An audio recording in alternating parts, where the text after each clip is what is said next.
Hi, my name is Mick. Welcome to my TBR jar picks my November reads. I don't know how we're already here because today is October 27th and I have read 2 books so far this month. I've started a few other ones but finished 2, which means I did an abysmal job with my October TBR, and honestly as I'm saying this I'm realizing those books are over there, but I think I might leave them over there, and unless I draw a prompt that would incline me to go pick one of them up, I'm gonna leave them because who knows what I can get done in the next 4-5 days. But it's really tragic. It's really tragic. I was feeling really excited about October reading and then I started rewatching Vampire Diaries, as I've said, and it consumed my whole life.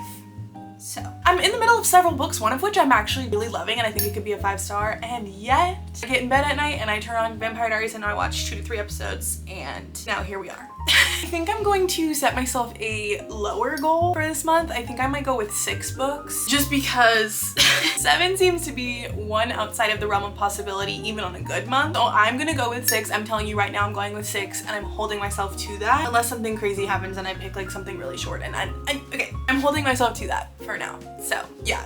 With that being said, I'm not just gonna sit here and talk your ear off. Let's go ahead and pick the books that I will be attempting to read in the month of November.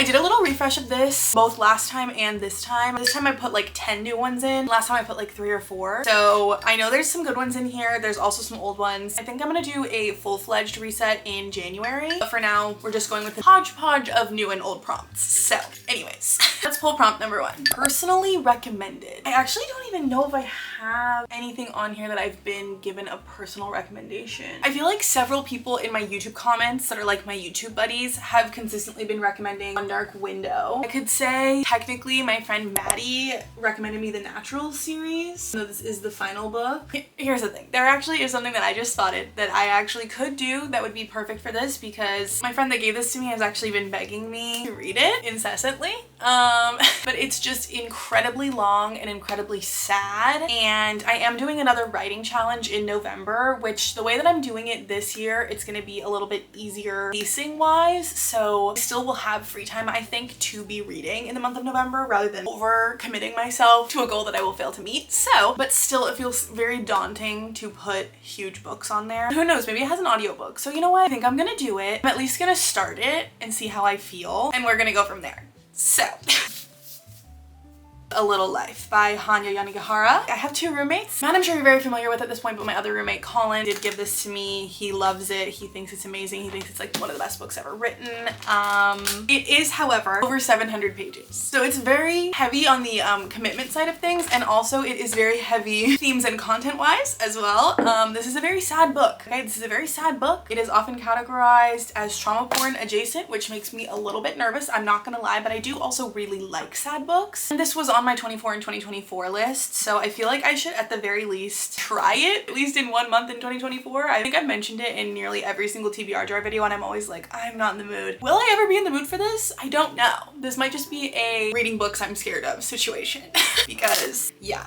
To the best of my knowledge, this follows, okay, I'm actually gonna just tell you what it says on the back. A Little Life follows 4 college classmates broke adrift and buoyed only by their friendship and ambition as they move to New York in search of fame and fortune. While their relationships, which are tinged by addiction, success, and pride, deepen over the decades, the men are held together by their devotion to the brilliant, enigmatic Jude, a man scarred by an unspeakable childhood trauma. A hymn to brotherly bonds and a masterful depiction of love in the 21st century. The stunning novel is about the families we are born into and those we make for ourselves, which I love found family. I love found family. I'm just afraid that it's gonna be really sad. I don't know. I think I'm gonna like it. I'm just really intimidated if you can't tell, but I think this is what we're gonna do. This was a personal recommendation and gift, so very fitting for prompt number 1. Okay, prompt number 2.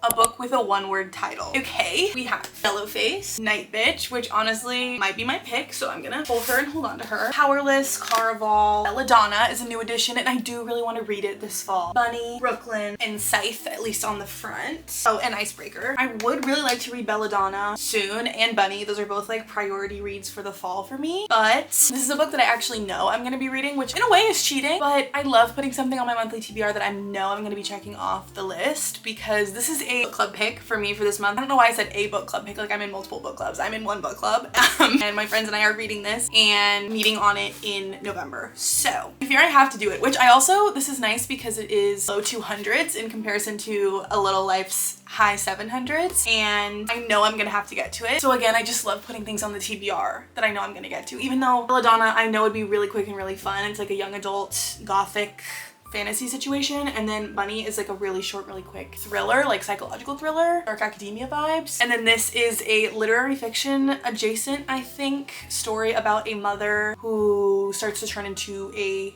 dog. I think I'm gonna do this. I think I'm gonna do this just because I'm checking it off the list anyways, I know, which is not fair in some ways, but in other ways, I'm looking out for future me. Okay, I'm looking out for future me. So we're gonna go night bitch. The last sentence of this says, an outrageously original novel of ideas about art, power, and womanhood wrapped up in a satirical fairy tale. Rachel Yoder's Night Bitch will make you want to howl in laughter and recognition. Very, very interesting premise for this one. I do love magical realism and I love quirky stories like this. I also love this cover. So very excited to add it to the bookshelf when she's finished. So I think this is gonna be book number 2. Okay, 2 literary fictions feels a little crazy. We'll see where we go from here. Prompt number 3, author whose name starts with B. I actually don't know if I have anything that fits that, but we'll find out. I do have The Atlas 6 by Olivia Blake, which I have been putting off for so long. There's that. Also Hellbent by Leigh Bardugo, which I just read Ninth House, which is the book that comes before this. And I would really like to get to it soon because people say that like we don't get like a rehashing of information, details, exposition of what happened in the first book when you go into this. So that's definitely a contender. Jennifer Lynn Barnes, Bad Blood, I could finish out the Natural series. Bonnie Garmis, Lessons in Chemistry, but I don't want to do another literary fiction at least quite yet. Okay, I think those are our options. I looked around the back too. So we have Olivia Blake, The Atlas 6, Bardugo, Hellbent, and Jennifer Lynn Barnes, Bad Blood. I really would like to get The Atlas 6 off my TBR cart at some point soon.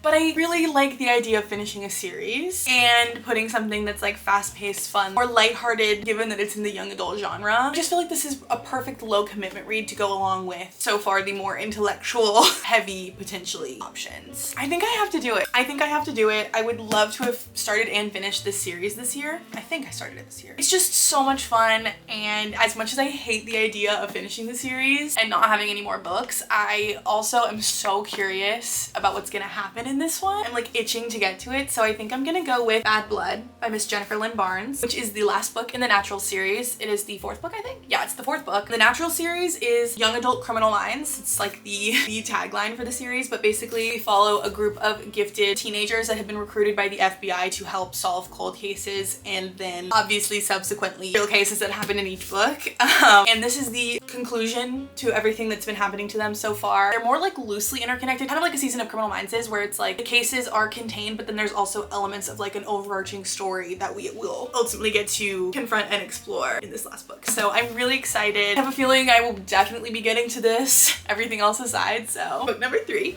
Okay, prompt number 4. Ooh, wait, this is really fun. We have Same Vibe as Last Song, which basically means I'm going to open up my Spotify and see the last song I was listening to, and then see if I have anything on the TBR card that would match that vibe. So let me see. So I'm not cheating. I'm literally opening up Spotify.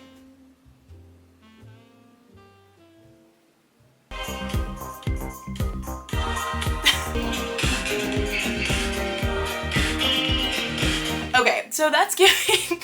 I'm like, I don't remember listening to that. I was just listening to my liked songs on shuffle on the way home from the coffee shop I was at this morning. That is literally so random. So that is a late 80s, early 90s song, very synthy, very dark and spooky in vibe.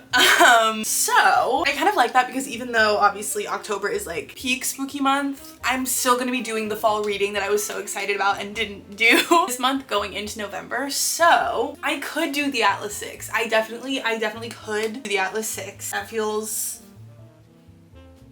you know? It's hard because I'm just going off of like what I imagine the vibes to be, and like yes, like these two are described as being gothic, which definitely feels like fits the Halloween spooky vibe, which that song feels like the spooky smoky Halloween vibe. I do really want to get to One Dark Window. Like, do I do it? I always feel so like I just bought this and I have so many books on here that I really should be getting to, like the Atlas 6 that I've owned for a hot minute at this point. Do I have anything else that I could do? Oh wait, I could also do Two Nights It's in Lisbon, which is like an identity thriller situation, I think. I got this at a thrift store because Taylor Tippett did a reading vlog where she read this and she said she liked it, but I think it's like a political identity type thriller. But just like the vibe of this cover feels kind of like 80s, the vibe of the song, you know, like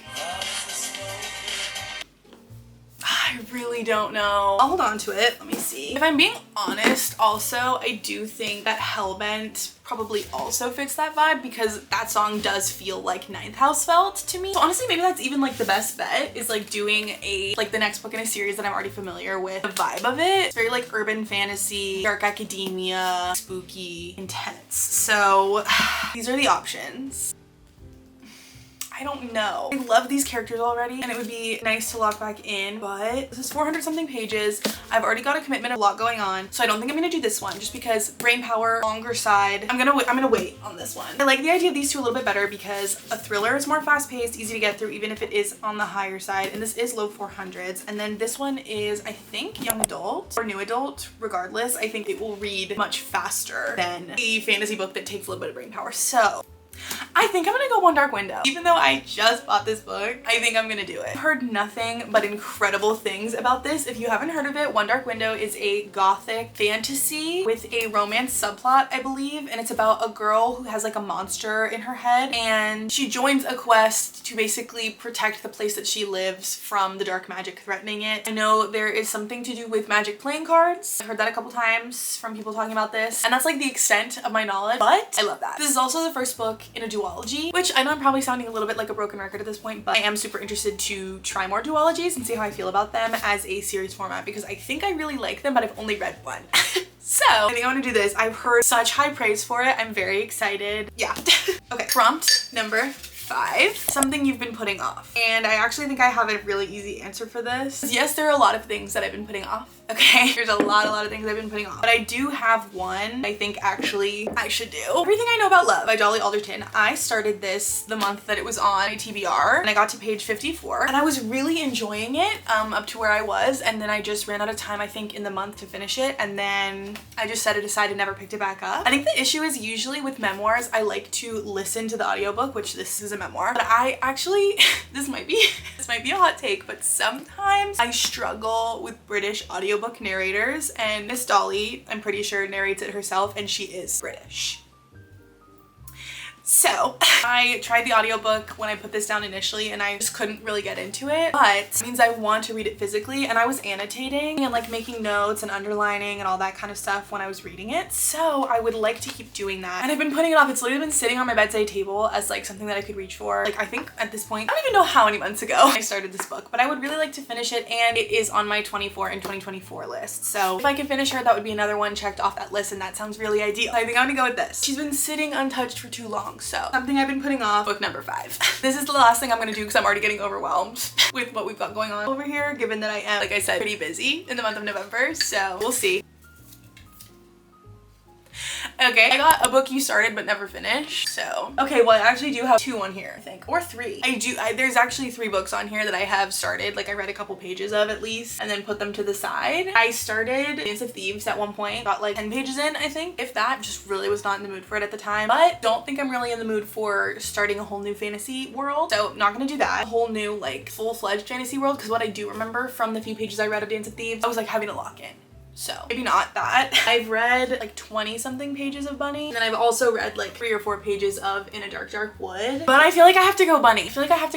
It's still the fall. This is a dark academia thriller situation, and I don't have any adult thrillers on here, so I think I have to do this. I'm gonna give it another try. I couldn't quite get into it the first time I tried, but also I was in a slump at the time. I think I was trying in like July, so also like this time of year it's just better. I'm just feeling a little bit better about it overall. So I think I'm gonna go with this one. Like I said, dark academia thriller. It's about a girl that's in a graduate fiction writing cohort at like a New England college. There's a clique of unbearably saccharine yet sinister rich girls who call each other Bunny and seem to move and speak as one. And then somehow she gets invited into the fold of this Bunny's group, and it kind of damages her relationship with her only friend at school, and things go from there. It's also pretty short, which is nice. It's under 300 pages, so I think in terms of like capability of getting through everything that we've picked, this is helpful on that front. So I think this is gonna be book number 6, and I am stopping myself there. Thank you very much.